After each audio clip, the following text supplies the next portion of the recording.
마태복음 6장 9절과 10절의 말씀, 신약성경 8쪽입니다.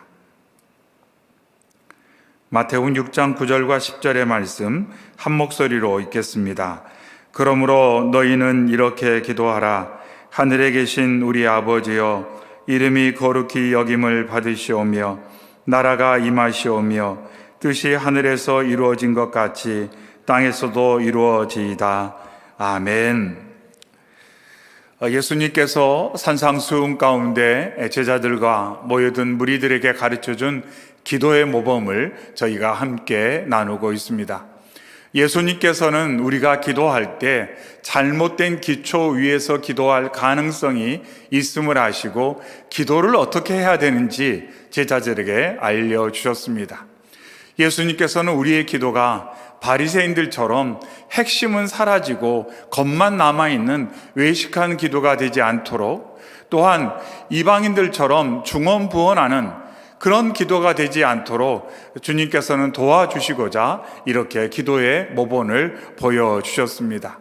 그러면서 예수님께서는 그 기도가 어떠한 기초 위에 세워져야 되는지 세 가지 기초를 우리가 읽은 9절과 10절의 말씀을 통해서 일러주셨습니다. 기도의 출발점 첫 번째는 하나님께서 나의 아버지시다, 우리의 아버지시다라는 하나님의 정체성, 그리고 아버지신 하나님과 나와의 관계성, 거기에서 기도가 시작됨을 예수님께서 알려주셨습니다. 그래서 아버지의 사랑을 아는, 내가 아버지의 사랑을 받는 자녀라는 것을 깊이 인식할 때 건강한 기초 위에 기도가 세워지게 됩니다. 두 번째 주제를 우리가 지난 시간에 나누었는데 그것은 바로 하나님께서 거룩하시다라는 것입니다. 예수님께서는 기도의 출발점이 하나님의 거룩하심이라고 강조하셨습니다. 하나님께서는 이스라엘 백성을 애굽에서 이끌어내시고 그들을 자유케 하시며 구원하신 후에 그들에게 자신이 거룩한 하나님이심을 알려주셨습니다. 내가 거룩하다. 너희도 거룩해야 된다. 그래야만 나와 함께 할 수 있고 나와 소통할 수 있고 내가 너희에게 예비한 복을 너희가 누릴 수 있다라고 말씀하시면서 하나님의 하나님 되심의 특징, 그것을 거룩함이다라고 이스라엘 백성에게 일러주고, 거룩한 하나님이 하나님의 백성들에게 요구하는 것이 거룩함임을 하나님께서 강조를 하셨습니다. 하지만 이스라엘 백성들은 하나님의 거룩하심을 망각했습니다. 그래서 예수님께서는 다시 한번 이스라엘 백성들에게 하나님께서 거룩하신 분이시기 때문에 우리가 기도할 때 하나님의 거룩함을 깊이 인식하고 그것 위에 기도를 해야 된다, 이렇게 말씀을 하셨습니다. 바로 기도가, 우리가 거룩함이 바로 하나님과의 교제의 조건이다라고 말씀합니다. 거룩하지 않은 사람은 하나님의 존전에 나아갈 수 없고 교제할 수 없으며 감히 하나님과 대화할 수 없다고 말씀하셨습니다. 또한 다르게 보면 이 거룩함이라는 것은 하나님과 교제함의 결과, 열매다, 이렇게도 말씀을 하고 있습니다. 그러나 사람의 능력으로는 거룩을 생성할 수도 유지할 수도 없습니다. 그래서 철저히 거룩을 우리에게 선물로 주시는 그 은혜의 하나님께 의존할 수밖에 없고, 그렇기 때문에 겸손하게 기도할 수밖에 없다는 것을 이 하나님의 거룩하심 속에서 우리는 다시금 확인하게 됩니다. 감히 거룩한 하나님 앞에 나아갈 수 없는 우리를 예수 그리스도의 은혜로 거룩한 자로 붙들어 주시고 새롭게 해주시고 회복시켜 주셔서 하나님과 교제할 수 있고 대화할 수 있고 기도할 수 있는 자로 불러주심에 감사하며 나아가는 것, 그리고 그 거룩함만이 하나님과 함께 할 수 있는 유일한 근거라는 것을 잊지 않고 늘 거룩을 이루고자 노력하는 삶, 거룩함을 위해서 악을 버리고 선을 추구하려는 그런 분별과 결단, 그것이 바로 우리의 삶 가운데 필요하다는 것을 아는 삶, 그것 위에 기도가 세워져야 된다, 이렇게 예수님께서는 기도에 대해서 말씀을 해 주셨습니다. 결국 기도 안에는 이런 내용들이 담기게 됩니다. 하나님의 거룩하심에 대한 찬양, 우리를 거룩하게 하시는 예수 그리스도의 은혜에 대한 감사, 그리고 성령의 도우심을 통해 삶으로 하나님의 거룩함을 나타내려는 소망과 열망, 그리고 그것을 가능하게 하는 하나님과의 관계에 대한 간구, 그리고 거룩한 삶에 대한 의지적인 결단, 이런 것들이 기도 안에 마땅히 담겨져야 된다는 것을 예수님께서는 이 기도를 통해서 우리에게 알려주셨습니다. 결국 하나님의 거룩하심을 알 때 우리의 삶은 전혀 다른 차원에서 삶을 살게 되고, 우리의 기도도 세상 사람들이 뭔가를 구하는 것과는 전혀 다른 차원에서 우리의 기도가 이루어진다, 이렇게 예수님께서 설명을 해 주셨습니다. 이 시간도 주 앞에 나온 저와 여러분들이 지난 시간 주신 말씀을 기억하며 거룩하신 하나님 앞에 우리가 나아가고 있음을, 거룩하신 하나님 앞에 내가 있음을 알아 더 겸손하고 더 의지하고 그 은혜에 감사하고 거룩하심을 찬양하며 거룩을 소망하고 결단하는 저희 모두가 되기를 주의 이름으로 축원합니다. 아멘. 오늘의 말씀은 기도의 출발점 세 번째 시간으로 하나님의 왕되심에 대해서 함께 나누도록 하겠습니다. 10절에 나라가 임하시오며 뜻이 하늘에서 이루어진 것 같이 땅에서도 이루어지이다, 이렇게 예수님께서 기도의 본을 보여주셨습니다. 그러면서 10절에는 나라, 뜻이라는 두 개의 중요한 단어가 나타나 있습니다. 비록 나라와 뜻이 다른 단어이지만 의미는 비슷합니다. 나라가 임한다는 것은 단순히 공간적인 의미를 말하지 않습니다. 나라가 임한다는 것은 하나님의 통치가 이루어진다는 뜻이고 하나님의 뜻이 실현된다라는 의미를 담고 있습니다. 우리 성경 말씀에서 10절에 나라가 임하시오며 뜻이 하늘에서 이루어진 것 같이 땅에서도 이루어지이다, 이렇게 말하고 있지만 우리가 지금 예배 시간에 고백하는, 외우고 있는 세번역 주기도문에는 아버지의 나라, 아버지의 뜻, 이렇게 번역이 되어 있습니다. 그러니까 실제로 원문에는 당신의 나라, 당신의 뜻, 이렇게 그 나라와 뜻이 누구의 것인지, 그 나라와 뜻이 무엇을 지향하고 있는지가 선명하게 드러나 있습니다. 하지만 이전 번역본에는 이렇게 나라, 뜻, 그 앞에 당신 아니면 누구의 소유인지 그것이 정확하게 나타나 있지 않고 있습니다. 말씀드렸던 것처럼 우리가 고백하는 세번역 주기도문에 아버지의 나라, 아버지의 뜻이라고 강조된 것은 분명히 그 나라가 무엇을 의미하는지를 정확히 알려주고 있습니다. 하나님께서 소유하신 나라, 하나님께서 통치하시는 나라, 하나님의 뜻이 이루어지는 나라를 저는 소망합니다. 저는 갈망합니다. 그것이 바로 기도의 기초다, 이렇게 예수님께서 알려주고 있습니다. 결국 우리가 소망하고 우리가 기도해야 되는 나라는 내 나라, 내 뜻이 아니라 하나님의 나라, 하나님의 뜻을 구하는, 거기에 중심을 두는 기도가 되어야 된다, 이렇게 말씀하고 있습니다. 한마디로 우리의 기도가 하나님의 통치에 기초를 두어야 한다는 것입니다. 만일 우리의 기도와 삶이 하나님의 통치와 뜻에서 벗어난다면 그것은 하나님께서 기뻐 받으시기 어려운 기도가 되어버린다, 이렇게 말씀하고 있어요.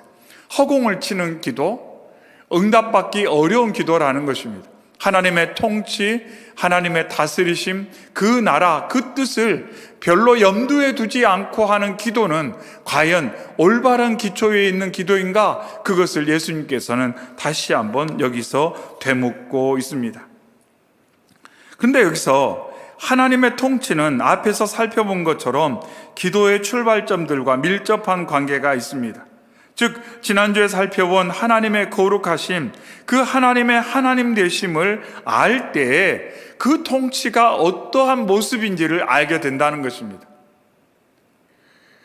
우리가 직장에 들어가도 조금 시간이 지나면 조금 편하게 소통할 수 있는 사람들에게 물어봅니다. 저 상사는 어떤 분인가? 저 상사는 뭘 좋아하고 뭘 싫어하고 어떤 성품이고 어떤 일하는 스타일인가를 물어보게 됩니다. 왜냐하면 뭔가 맞춰야 되기 때문에. 우리가 하나님 나라의 백성이요, 하나님의 통치 가운데 삶을 산다면 하나님이 어떤 분이신지를 알아야 그의 통치 가운데 올바르게 살 수가 있습니다. 그런데 우리가 지난 시간 말씀을 떠올려 볼 때 우리의 최고의 통치자이시고 왕이신 하나님께서는 거룩한 하나님으로서 그 나라를 거룩하게 다스린다. 하나님의 뜻은 거룩하다라고 할 때 우리가 하나님의 왕권 아래서 사는 백성으로서 무엇에 관심을 가져야 되냐면 거룩함에 관심을 가져야 되는구나. 왜냐하면 우리의 왕이 거룩하시기 때문에, 그 뜻이 거룩하기 때문에, 그 나라가 거룩한 것이요, 그 나라에서 거룩하지 않은 것은 수용될 수 없기 때문에, 용납될 수 없기 때문에, 그래서 늘 언제나 하나님의 통치 가운데 거룩한 백성으로 살려고 하는 마음을 갖게 된다는 것을 오늘 말씀은 우리에게 다시 한번 일러주고 있습니다.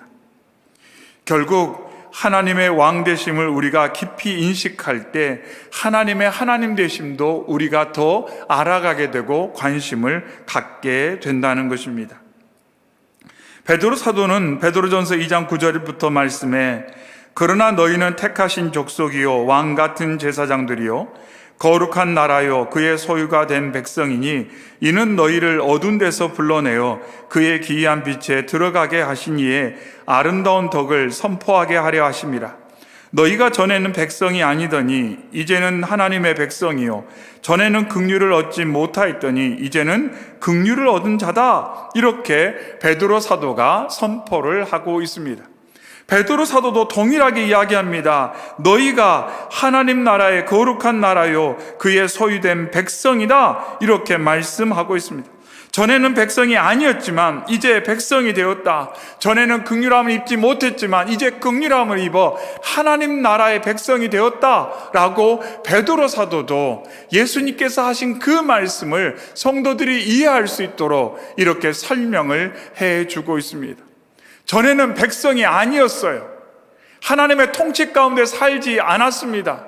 그런데 예수 그리스도의 은혜로 이제 하나님 나라의 백성이 되었고 하나님의 통치 가운데 살게 되었으며 하나님을 아버지로, 아버지와 자녀의 관계로, 왕과 백성의 관계로 살게 되었다는 것입니다. 그리고 그 중심에 무엇이냐면 거룩함이 있다, 이렇게 강조하고 있습니다. 아버지와 아들의 관계, 왕과 백성의 관계, 그 관계를 이어주는 절대적으로 중요한 요소가 뭐냐? 바로 거룩함이라고 강조하고 있습니다. 왜냐하면 아버지 하나님이 거룩하시기 때문에, 우리의 왕이신 하나님이 거룩하기 때문에 그의 자녀로서 신분이 회복되어 삶을 살고자 한다면, 그의 백성으로서 오늘을 살고자 한다면 거룩함을 배제하고 백성이 될 수도 없고 자녀의 신분으로서 삶을 살 수가 없다는 겁니다. 탕자가 허랑방탕의 삶을 살다가 이건 아니구나 깨닫고 돌아왔습니다. 돌아와서 이제 아버지와의 회복된 관계 가운데 삶을 사는데, 이전 먼 나라에서 사는 삶의 방식으로, 허랑방탕한 삶의 방식으로 그와 아버지의 집안에서 같이 산다면 그것이 회복된 관계라고 말할 수가 있겠습니까? 이제 아버지 품으로 돌아와서는 과거를 끊는 거죠. 아버지, 제가 잘못 살았습니다. 이제 저는 그렇게 살지 않을 겁니다. 저는 아버지와의 관계를 소중히 여기고 아버지의 뜻이 무엇인지를 잘 이해하고 그 뜻 안에서 살겠습니다. 아버지의 다스림 가운데 살겠습니다 라고 마음을 먹는 자가 바로 회개하고 돌아온 자죠. 그런데 마치 양다리를 거친 것처럼 이것도 즐기고 이것도 누려야지 라는 마음을 가지고 있다면 그건 진정한 회개라고 말할 수도 없고, 신분이 바로 회복되었고 관계가 온전히 새로워졌다라고 말할 수도 없는 것입니다. 그래서 이처럼 기도란 관계에 기초한 것입니다. 하나님을 잘 이해하고 하나님과 나와의 관계를 잘 깨닫고, 그리고 그 관계의 절대적 요소인 거룩함이 무엇인지를 잊지 않는 것, 그것이 바로 기도의 핵심이라는 것입니다. 결국 이 세 가지 요소가 함께 어우러져 있는 것을 알 수가 있습니다. 아버지와 아들의 관계, 왕과 백성의 관계, 그리고 그 중간을 가득 채우고 있는 모든 것을 덮고 있는 거룩함, 그것이 바로 기도의 핵심임을 오늘 말씀은 우리에게 강조하고 있습니다. 이처럼 하나님의 거룩함과 하나님의 왕 되심을 우리가 할 때, 우리는 기도할 때 이런 태도를 갖게 됩니다. 먼저는 우리의 기도는 하나님의 통치와 뜻에 순종하려는 태도를 가지고 하게 됩니다. 마태복음 6장 33절에서 그런즉 너희는 먼저 그의 나라와 그의 의를 구하라, 그리하면 이 모든 것을 너희에게 더하시리라고 예수님께서 말씀하시면서 산상수훈의 결론적으로 예수님께서 결정적인 말씀을 하시는데 바로 하나님의 통치와 뜻을 구하라고 말씀하셨어요. 우리가 구해야 될 것, 우리가 진정 소망하고 열망해야 될 대상은 뭐냐면 하나님의 나라와 뜻, 하나님의 통치다라고 말합니다. 하나님의 왕권을 온전히 인정하고 그 왕의 백성으로서 살고자 하는 그런 집중하는 태도, 그것을 강구하는 마음, 그것이 바로 기도의 핵심이다, 이렇게 말씀하고 있습니다. 그래서 우리의 기도의 출발점과 기도의 근간이 바로 이것임을 예수님께서는 강조를 하고 있습니다. 그래서 하나님의 뜻이 선포되어질 때 아멘 하는 태도를 갖는 것입니다. 하나님의 뜻이라면 제가 아멘 하겠습니다. 하나님이 말씀하셨기 때문에 제가 아멘 하겠습니다. 순종하겠습니다. 따르겠습니다. 라고 하는 자세를 가지고 기도하는 것, 그것이 바로 하나님의 왕 되심을 인정하는 자의 마땅한 태도다, 자연스러운 태도다라는 것입니다. 자녀가 아버지를, 어머니를 사랑하고 존경하고 그 관계성을 깊이 인식하면 좋은 태도를 가지고 부모를 대하게 됩니다. 순종적인 태도, 존경하는 태도, 사랑하는 태도를 가지고 부모를 대하게 됩니다. 육신의 부모와 자녀의 관계도 그러하건대 하물며 세상을 통치하시는 하나님 앞에 우리가 어찌 우리의 것만 들어달라고 말할 수가 있겠습니까? 진정 왕을 만났다면, 진정 통치자를 만났다면 어떻게 그렇게 말할 수가 있겠습니까? 좋은 예일지는 모르지만 대통령을 만난다고 생각해 보십시오. 그냥 생각할 때는 이것도 저것도 말하고 싶다 하지만 진짜로 만난다면 그렇게 아무 말이나 막 할 수 있을까요? 그러지는 못할 것입니다. 그러지는 못해요. 하물며 이 땅의 권력자 앞에 갈 때, 권위자 앞에 갈 때도 우리가 조심스러운데 세상을 통치하신 하나님 앞에 어찌 함부로 나아갈 수가 있겠습니까?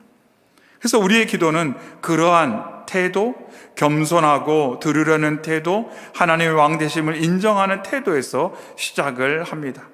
또한 하나님의 왕 되심을 할 때 우리의 기도는 하나님의 통치와 뜻이 이루어지기를 바라는 열망을 담아내는 것입니다. 하나님의 통치가 내 삶 가운데 이루어지기를 바라는 마음, 하나님의 통치가 내 가정 가운데 이루어지기를 바라는 마음, 하나님의 통치가 우리 공동체 가운데, 내 일터 가운데 충만하게 역사되어지기를 바라는 마음으로 기도하는 것이 하나님의 왕 되심을 아는 자의 기도라는 것입니다. 근데 만일 하나님의 왕 되심에 대한 어느 정도 지식은 있음에도 불구하고 여전히 내 삶의 어떤 영역에 있어서는 하나님의 통치를 받으려 하지 않는다면, 하나님의 통치의 방식과는 전혀 다른 삶의 모습이 있다면 정말 내가 하나님을 왕으로 모신 사람인가? 라는 질문을 던질 수밖에 없습니다. 사사시대의 사람들은 어떻습니까? 각자의 소견에 옳은 대로 살려고 했습니다. 무슨 말입니까? 다 왕처럼 살려고 했다는 겁니다. 자기가 왕처럼 살고 싶었어요. 누구의 이야기도 듣기를 원치 않았다는 것입니다. 내가 원하는 대로 살고 싶어요. 그런데 어찌 보면 현대인들의 삶이 이 사사시대의 사람들 못지않게 각자의 소견에 옳은 대로 살려고 하는 것을 우리는 부정할 수가 없습니다. 다 왕처럼 살고 싶어 해요. 왕처럼. 그러나 분명한 것은 우리가 주기도문을 통해서 계속 배우는 기도의 기초는 무엇이냐면 하나님이 왕이시고 그의 통치 가운데 사는 자가 그의 백성이다 라는 것을 예수님께서 강조하셨다는 것입니다. 그의 통치를 거절하며 하나님의 자녀라고 말할 수가 없다는 것입니다. 하나님의 왕권을 부정하고 하나님의 왕권을 일부만 순종하면서 나머지는 왕처럼 살려고 하면서 내가 하나님의 백성이다 이렇게 말할 수는 없다는 겁니다. 그래서 우리는 순간순간마다 내가 정말 하나님의 통치 가운데 살고자 하는 적극적인 자세가 있는지를 살펴봐야 되고, 하나님의 왕권을 인정하는 자는 그러한 기도를 하게 된다는 것을 우리는 여기서 알 수가 있습니다.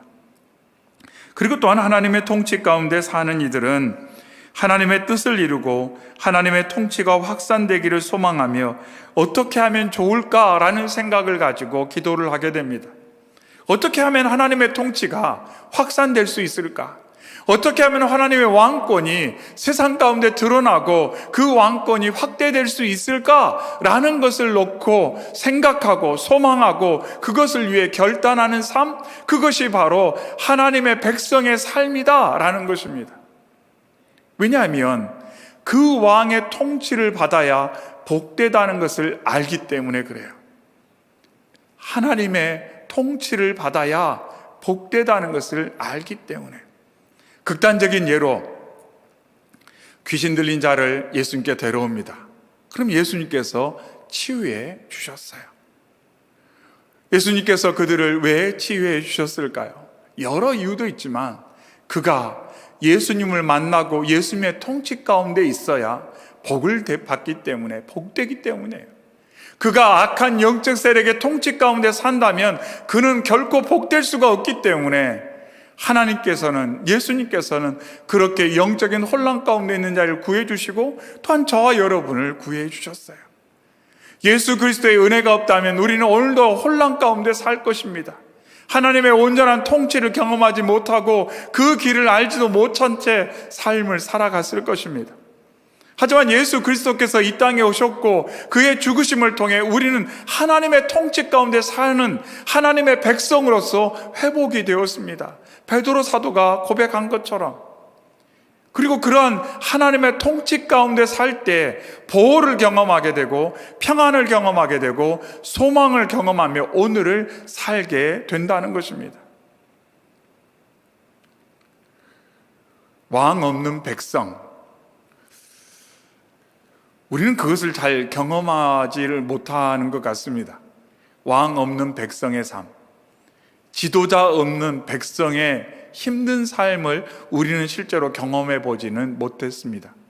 그런데 많은 자료나 이런 역사적인 것을 볼 때 정말 좋은 통치자를 둔 것이 백성의 복이죠. 좋은 통치자를 둔 것이 백성의 복이에요. 우리에게도 마찬가지입니다. 선하신 하나님, 거룩하신 하나님, 우리를 사랑하셔서 자신의 가장 귀한 것을 내어주시는 그 하나님을 왕으로 됐다는 것은 우리에게 복입니다. 예수님께서는 말씀합니다. 그 복을 알라는 겁니다. 그 복을 누리라는 겁니다. 그 복 안에서 살라고 말씀하고 있습니다.